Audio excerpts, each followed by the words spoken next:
Hey everybody, Conscious Medium Brandon Russ, and here is your full moon report. Full moon's going to be in Aquarius, everybody. The age of Aquarius is upon us. What does this mean for you? What does this mean for your sign? What does this mean for stargazing?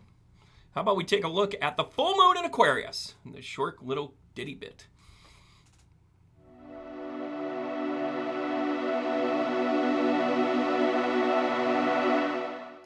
All right, everybody, it's Conscious Medium Brandon Ross. Welcome back as we talk about this full moon in Aquarius. It happens opposite sign in Leo right now. The full moons happen in the opposites of how it goes. But before we get started, I want to thank you guys for becoming members already. I want to give a quick shout out to Callista. I want to say hello to Kathy. Joanne, you've been stalking me. I'm digging it. Tina, thank you so much. I think you're what we call a repeat offender around here. Carolyn, you pint-sized piece of goodness, thank you so much. And Sandy, thank you so much for being in here into our mentorship program. Not our Sandy behind the scenes here, but another Sandy altogether. You're coming in fast and furious. Take a look at the memberships. $7.99 gets you in at the entry level to see all the cool stuff kind of behind the scenes, the full videos, that sort of thing. Some of that's being built out. Relax, calm down, everybody. But the mentor program, well, then we're going to have special dates where if you're a practitioner and you want to learn from somebody that's been in the business for over 15 years, you've come to the right place. The mentorship program actually has special events specifically to help you build your style, technique, and business. Ta-da! Brandon's here to help. Thank you so much, guys. So go ahead and click like and subscribe. Share it with your friends. Make sure that this is a community full of goodness and positivity. We are a white light event all the way through. Well, let's talk about the full moon here. Let's talk about the full moon in Aquarius. So a little bit of theory here. Leo is opposite to Aquarius, right? They're kind of like this, right? So we've got the 11th house and then we've got the 5th house. There's 6 in the dial. It's all math, everybody. Do the math. Do the math at home. That's why earlier in the month we had the new moon in Leo, opposite, new moon in Leo, and then we have the full moon, which resonates to the opposite sign, which is Aquarius. Now, Aquarius traits for a moon is really kind of deep setting, right? Because it represents the different dynamics of Saturn, of Uranus. These are aspects that can be a little bit harsh. It's the rebellion of Uranus connected with the planet of stability. So it's about upheaval. Guess what, everybody? The Aquarius moon is about a little bit of upheaval. It can also become emotionally devoid because it's really not about the emotion, where most of the moon is about connecting with your emotion. Aquarius with Saturn and Uranus, they don't care. Quite frankly, it's a little cold. But that doesn't necessarily mean that it's bad. I'm not villainizing anything right here. What I'm saying is that, truthfully, they don't really care, right? A couple of the lessons with the full moon in Aquarius, and I'm going to talk about the cards here in just a second, is that from an opportunity standpoint, from where we're at, we're actually talking about where we want to go. We're talking about closing out things that are no longer serving us in a good way. It's actually facing them. Because if you've ever met a true Aquarian, they have no problem telling it like it is. So that energy right here is going to allow you to really capture that. It's also talking about where your hopes are going to go. Now, the challenges in all of this is our patience. It could very easily go from truthfulness to non-truthfulness in a hurry, just to kind of be a little wishy-washy to get through the moment. Well, I'm here to tell you that without a lot of credit for this, these supermoons and the cycle that we're in are meant to amp these things up. And by the way, imagine this. If you're suddenly impatient without emotion, you may go off the rails. Now, in a grander scheme of things, this is the reason why politicians are falling. This is part of the reason why people are getting called out on their stuff. And more importantly, you're given the opportunity to change this in a way where you can get it right.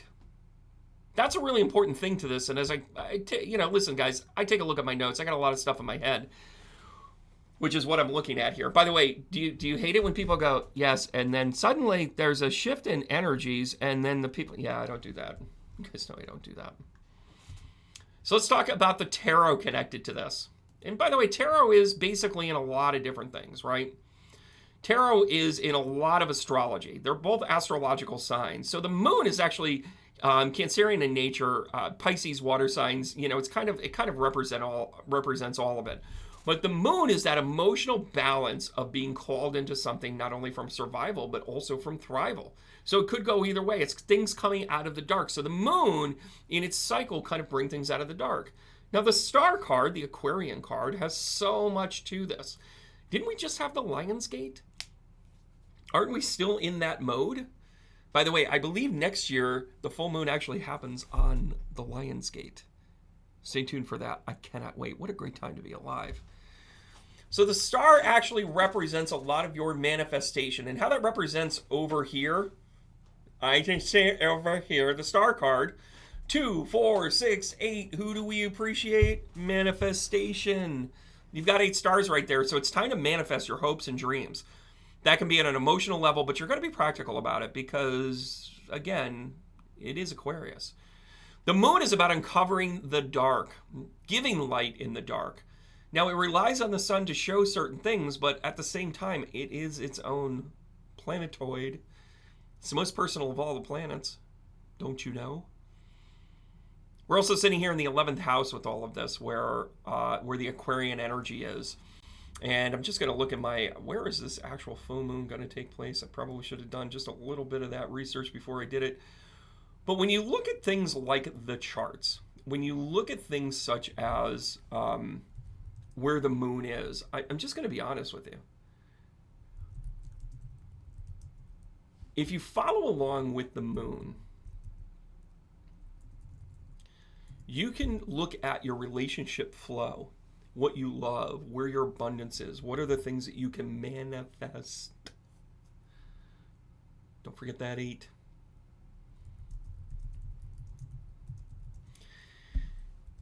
Why not recognize that you're going to get there? Yeah, I had to take a look at this. The full moon calendar, we're sitting, of course, my research pulls this up here.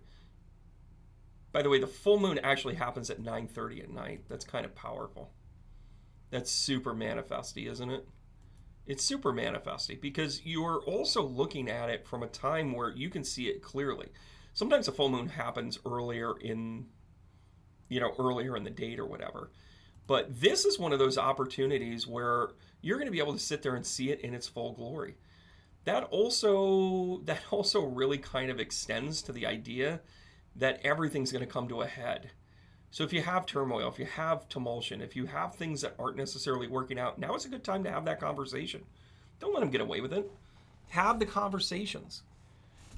So personally, if you're an air sign, the things that you've been thinking about are the things to act upon, to be able to say them. Make sure you're clear. You've always been great with communication, and turning off the emotion is something that you can do at a moment's notice. Now, the Leo full moon wreaked havoc on your emotions. This full moon in Aquarius, this is a sweet spot because you all are talking the same. By the way, us mediums go like this. See all 3 eyes.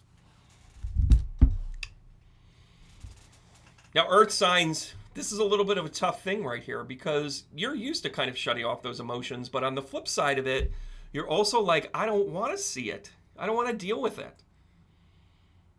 You know, sometimes the earth signs, if they get a bad rap, yes, I'm talking to you, Taurus, Virgo, and Capricorn. If there's one thing that you're not very good at, it's when you have to deal with it, you just want to cut and bait and go, or you just want to be done with it right away. You're going to have to deal with this a little bit. You're going to actually have to have the conversation. Now, the water signs, listen, it is a mistake to call Aquarius and the star card a water sign, just because there's a lot of water here. The water actually represents the opportunity and the flow of life. Sometimes you're on dry land, sometimes you're in the water. But it's always about an opportunity. Being an 8 card, it's all about manifesting. So as a water sign, you need to go with the flow and use your voice. Communication is not always the best thing for water signs, for the Cancer, Scorpio, Pisces. But once you say it, even if your voice breaks, even if your voice trembles, make sure you say it. Now, fire signs, you sit back and you go, oh, you're going to come into my Leo house and then you're going to give me a full moon in Aquarius? You think you're going to do that? I don't want to be. I don't. Oh my gosh, I have a great idea. By the way, I just did an impression of a Leo. Or Sagittarius. Aries never cry. But I'm only kidding, Aries. But go ahead and put your hate mail below. It's an emotional time, but it's going to be fluent into your creativity. Grab hold of this moon and jot some things down. I don't care if you journal it or you actually put it into action. Those ideas are flying. Respect that, there, fire sign. Ah, what a great time to be alive, guys. Listen, be sure to like and subscribe the page. Become a member today. Start getting the new, fresh content that is being uploaded daily. I've been working on this for a while, guys. Give me a few days, but you're going to get into it. Show me the love, show me the support there. And if you want some mentorship level support for you on your journey, go ahead and click on that membership and go ahead and get into the mentorship program. All right, guys, thank you so much. And I want to be able to give you guys a heart tap. Thanks again to all of our new members. I gave you a shout out earlier. Remember to like and subscribe, all that other stuff, share with a friend. I want to do the heart tap here to remind everyone to simply keep going. I'll see you guys soon.